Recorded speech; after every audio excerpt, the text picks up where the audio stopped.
Accident वगैरह में क्या होता है ना, कई बार देखिएगा जब गाड़ी चलाया जाता है तो जो खास करके 4 व्हीलर या बाइक में तो वैसे बैठा रहेगा और जो स्टीयरिंग संभालेगा, जब एक्सीडेंट होता है सीट बेल्ट नहीं लगाएगा ना, ये सीधे जाके ये स्टीयरिंग किस पे लगेगा, चेस्ट पे। तो अक्सर ड्राइवर को देखिएगा ना स्टीयरिंग में भी गिर के मरा रहेगा, इसे लग गया डायफ्राम पे, कहानी खत्म। अब वहीं पे बेचारा मर जाएगा। इसलिए कहता है सीट बेल्ट लगा के रख। जैसे गाड़ियों के आगे झटका लगता है वो बलून 1 माइक्रोसेकंड में खुल जाता है, तो आपके आगे एक तकिया जैसा बन जाता है कि बाई द वे अगर मुड़िया पटकाया इसे तो उसी पे तकिए पे रह जाएगा।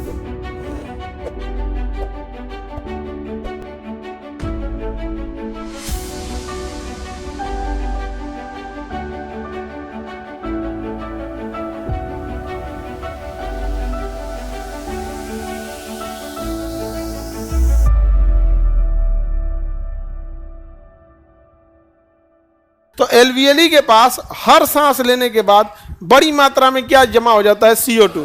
अब CO2 निकालना जरूरी है कि नहीं?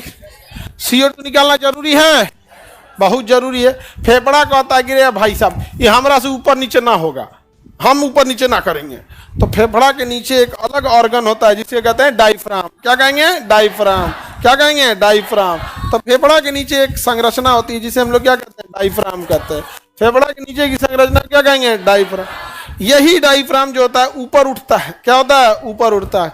जैसे डायफ्राम ऊपर उठेगा तो जो माइटोकॉन्ड्रिया से आया हुआ CO2 है कहाँ पे जमा है, एलवीएलई में।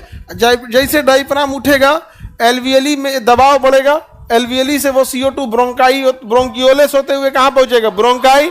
अब वापस ट्रैकिया उसी रास्ते से कहाँ निकल जाएगा, बाहर। तो बताइए सांस को छोड़ने में सबसे ज्यादा हेल्प कौन करता है, डायफ्राम। कौन करेगा? सांस छोड़ने में हेल्प करता है डायफ्राम। कौन हेल्प करेगा?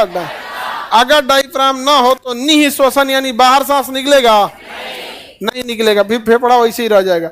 देहात में लोग इस डायफ्राम को पंजरी बोलते हैं। क्या बोलते हैं? पंजरी बोलते हैं। इसलिए चेस्ट जहाँ खत्म होगा ना, यहाँ पे जस्ट उसके नीचे डायफ्राम होता है। यहाँ किसी को मार देंगे जहाँ जस्ट रिब्स खत्म हो रहा है वहां मार देंगे तो बैठ जाएगा। या यहाँ पे भी खत्म हो रहा है डायफ्राम, तो इस एरिया में रिब्स खत्म हो रहा है तो ये डायफ्राम मिलेगा। यहाँ मार देंगे ना तो उसको सांसें नहीं लिया जाएगा। देखिएगा मार देंगे बढ़िया से तो बैठ जाएगा। रीजन क्या है? डायफ्राम चोट लग गया और डायफ्राम शॉक में चला जाता, हम तो कुछ नहीं किए, हम तो कुछ नहीं किए, घुसिया के बैठ जाएगा। अब जब तक घुसिया के बैठल है सांसें नहीं लिया जाएगा। देखिए कोनो कोनो का सांस टंगा जाता है, ऐसे एकदम सांस क्या हो जाएगा, टंगा जाएगा। तब ब्रेन कहेगा डायफ्राम से मान जा बापू, कहेगा फिर दोबारा नहीं मारिएगा। तब जाके सांस ऊपर नीचे होगा। बैठो इसे। समझ में आ गया कि नहीं आ गया? किसी को दिक्कत? नहीं तो ऐसे मार देंगे डायफ्राम में क्या हो जाएगा, मर जाएगा आदमी। बढ़िया से मार देंगे ना क्या हो जाएगा, मर जाएगा। एक्सीडेंट वगैरह में क्या होता है ना, कई बार देखिएगा जब गाड़ी चलाया जाता है तो जो खास करके 4 व्हीलर या बाइक में तो वैसे बैठा रहेगा और जो स्टीयरिंग संभालेगा, जब एक्सीडेंट होता है सीट बेल्ट नहीं लगाएगा ना, तो ये सीधे जाके ये स्टीयरिंग किस पे लगेगा, चेस्ट पे। तो स्टीयरिंग का जो निचला हिस्सा है, स्टीयरिंग का ऊपरा हिस्सा तो चेस्ट पे लगेगा, स्टीयरिंग का निचला हिस्सा सीधे किस पे लगेगा, डायफ्राम धड़ाम से। तो अक्सर ड्राइवर को देखिएगा ना स्टीयरिंग में भी गिर के मरा रहेगा, इसे एकदम स्टीयरिंग में पैसे गिर के मारा। क्या किस पे लग गया है, डायफ्राम में। अब भैया वो लंग्स सही है, लंग्स क्या है, ठीक है, रिब्स उतना झटका रोक लेता है, डायफ्राम नहीं रोकता है। लग गया डायफ्राम पे, कहानी खत्म। अब वहीं पे बेचारा मर जाएगा। इसलिए कहता है सीट बेल्ट लगा के रखो।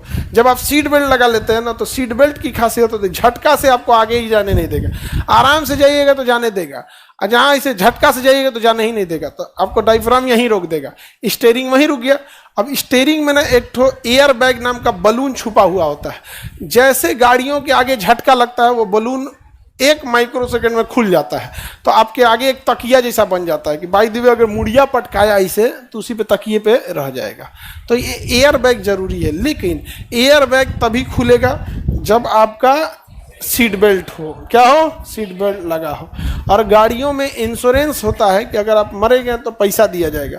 तो इंश्योरेंस का पैसा तभी मिलेगा जब आप सीट बेल्ट लगाए हैं। सीट बेल्ट नहीं लगाए हैं तो इंश्योरेंस कंपनियां कहेगा तो जानबूझ के मरेगा तो हम पैसा पहुंचाएंगे। और उसका भी कहना सही है भाई, जब आपको सीट बेल्ट दिया गया है तो नहीं लगाएंगे।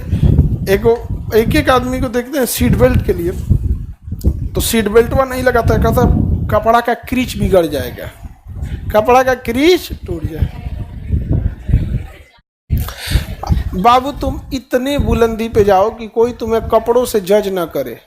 यदि लोग कपड़ों से जज करते हैं तो आधी धोती पहनने वाले गांधी की फोटो आज नोट पर नहीं होती। नहीं समझे? अभी की इंडिया के लोग जो होते हैं ना बड़ा ज़्यादा जज करते हैं तुरंत किसी किसी को। आज आप असली हीरा की अंगूठी लड़का या लड़की पहन के देखो, सब कहेंगे सब कोने मेला में से खरीदे हो।